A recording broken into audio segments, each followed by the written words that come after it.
In the drowsy afternoon of July 4th, 1862, 3 young girls lean forward in a rowboat, their eyes wide with hunger for something beyond the ordinary world. The Reverend Charles Dodgson begins to weave a tale that will outlive empires, reshape childhoods, and haunt the dreams of generations yet unborn.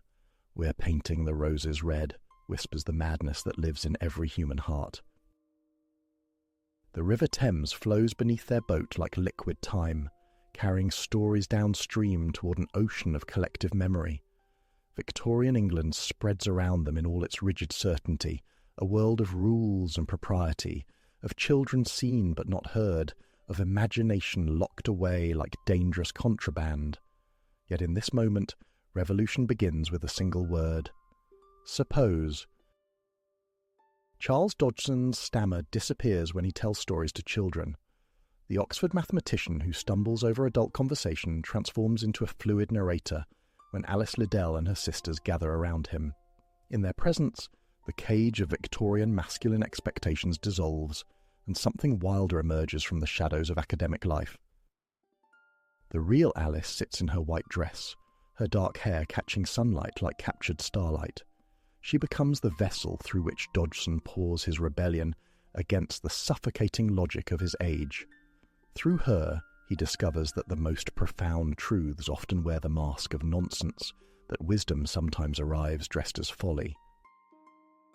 Down the rabbit hole lies not just a girl's adventure, but the collective unconscious of humanity itself. The hole gapes like a wound in the fabric of reality, inviting us to abandon the safety of surface living.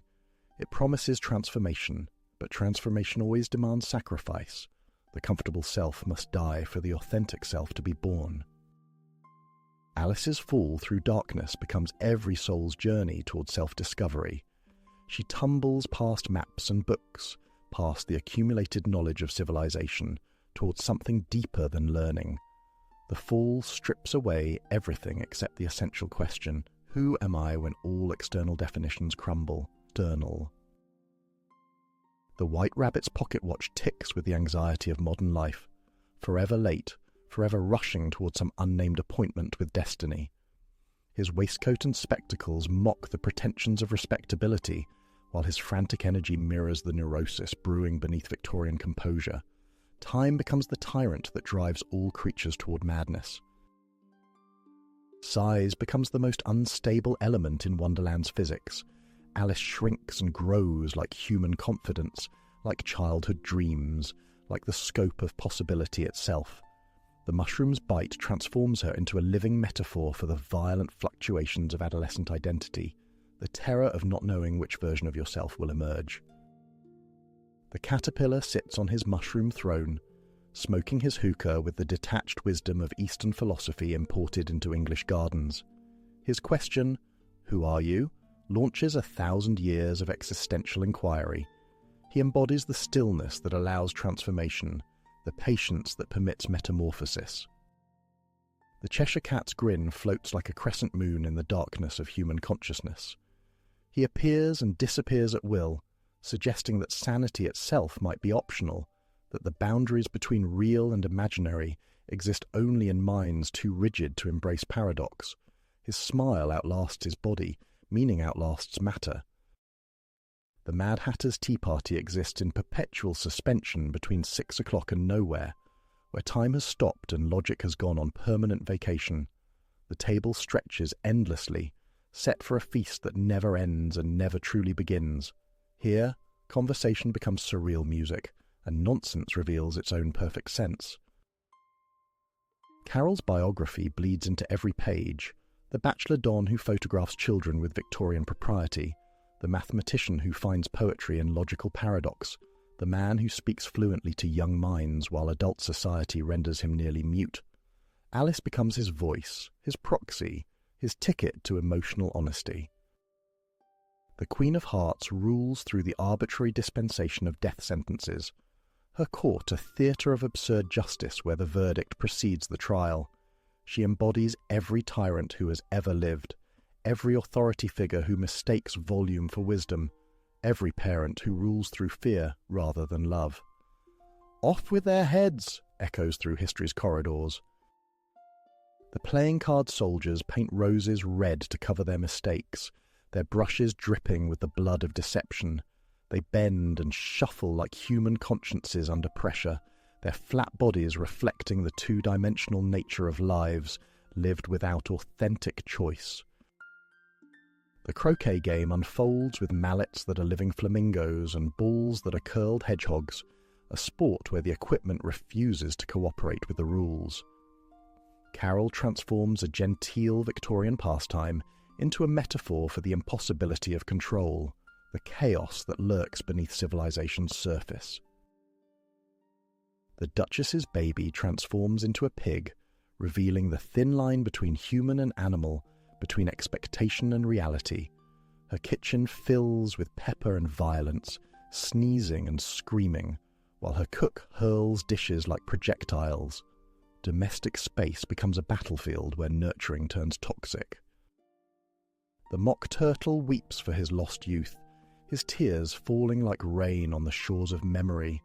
His sorrow carries the weight of every adult who has forgotten how to play, who has traded wonder for respectability. His dance with the griffon becomes a funeral waltz for innocence itself. The lobster quadrille swirls with the rhythm of natural selection, creatures dancing on the edge of consumption and survival. The lobsters advance and retreat like waves, like the tide of evolutionary pressure that shapes all life. Beauty and terror waltz together in the cosmic dance of existence. Carroll's Oxford echoes through Wonderland's halls, the donnish love of wordplay, the academic delight in logical puzzles, the scholar's rebellion against his own serious profession. He smuggles university wit into nursery rhymes, creating a bridge between ivory tower and playground. The trial of the Knave of Hearts reveals justice as pure theatre, where evidence matters less than performance, where truth becomes negotiable currency. The courtroom fills with the smoke of false testimony and the thunder of predetermined judgment. Law becomes the Queen's whim dressed in robes. Victorian childhood constraints dissolve in Wonderland's liquid reality.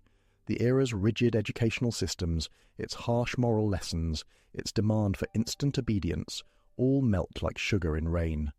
Carroll offers children a world where adult logic holds no power, where nonsense opens doors that sense keeps locked. The Red Queen's race requires constant running just to stay in place, prophesying the treadmill of modern existence decades before assembly lines mechanize human motion. Her kingdom moves beneath everyone's feet, making progress impossible, making stillness equivalent to falling behind. Dodgson's camera captures Victorian children in poses of artificial innocence, but his prose reveals the authentic wildness that formal portraits can never contain. Through Alice, he photographs the soul of childhood, its curiosity, its fearlessness, its willingness to believe 6 impossible things before breakfast. The book's publication in 1865 coincides with the American Civil War's end, with Darwin's theories reshaping human understanding, with photography making magic mundane. Carroll creates a literary wonderland, just as the actual world grows strange with scientific revelation and social upheaval. Words become elastic in Wonderland, stretching to accommodate impossible meanings. Curiouser and curiouser violates grammatical rules while perfectly capturing the sensation of wonder, multiplying itself. Language breaks free from dictionary definition and learns to dance with imagination. The mushroom offers growth on one side, shrinkage on the other, a pharmaceutical metaphor for the chemicals that alter consciousness, the substances that promise transformation but deliver unpredictable results. Alice becomes chemistry's subject, her body a laboratory for identity experiments. Carroll's stammer disappears in print, his halting speech transformed into fluid narrative that flows like water through readers' minds. The man who struggles with verbal communication becomes master of written word, his disability becoming doorway to deeper expression. The caucus race has no winner because everyone receives prizes, a radical critique of competition that predates participation trophy debates by more than a century. The race becomes circular, pointless, and therefore perfectly honest about most human endeavours. The Duchess's moral lessons parody Victorian didacticism, each maxim more nonsensical than the last. Her pepper-filled kitchen seasons every conversation with violence, her baby transforms into swine, and her philosophy crumbles under the weight of its own absurdity. Alice's growth spurts mirror the violent expansions of empire, the way power stretches until it breaks, the way identity crisis manifests in physical form. She becomes too large for houses, too small for furniture, always the wrong size for the world she inhabits. The book's immediate success speaks to something deeper than entertainment, a collective hunger for escape from Victorian constraint, for permission to think impossible thoughts, for a world where children's logic trumps adult authority. Publishers print edition after edition, feeding insatiable appetite for wonder. Tenniel's illustrations give Carroll's words visual form, his precise engravings capturing the anxiety and delight of transformation. The drawings outlive their original context, becoming iconic representations of literary madness, visual poetry that speaks across cultural boundaries. The walrus in the Carpenter's Beach Feast becomes capitalism's dark allegory, smooth talkers leading innocents to slaughter, conversation masking consumption, friendship dissolving into predation. The oysters follow willingly, their trust becoming their doom. Carroll's mathematical mind infuses Wonderland with logical paradox, creating puzzles that have no solutions, problems that dissolve when approached directly. He applies academic rigour to absurdist scenarios, proving that nonsense requires its own sophisticated architecture. The book survives Victorian morality, world wars, cultural revolutions, and digital transformation. Each generation discovers new meanings in its pages, new relevance in its rebellion against authority. Alice becomes everyone's inner child, forever questioning, forever growing. Psychoanalysts find Freudian symbols in every sentence. Feminist scholars discover gender rebellion in Alice's adventures. Political theorists see revolutionary potential in Wonderland's anarchy. The text becomes mirror, reflecting each reader's preoccupations and fears. The final trial collapses into chaos as Alice grows to full size, her expansion coinciding with her expansion of consciousness. She recognizes the playing cards for what they are: flat, lifeless, powerless except for the authority others grant them. Revolution begins with recognition. Carroll's gift to literature transcends children's books, creating a new genre where logic and illogic dance together, where meaning emerges from meaninglessness, where the deepest truths wear the costume of foolishness. He proves that wisdom often arrives disguised as play. The book's ending returns Alice to the riverbank, but she carries Wonderland within her like a secret knowledge, a hidden country of possibility. The dream dissolves, but the dreamer remains transformed, forever changed by her journey through the looking glass of imagination. In our age of artificial intelligence and virtual reality, Carroll's vision proves prophetic, a world where logic breaks down, where identity becomes fluid, where the impossible becomes routine. Alice's adventures continue in every screen, every simulation, every moment when reality reveals its own fundamental strangeness. The rabbit hole remains open, waiting,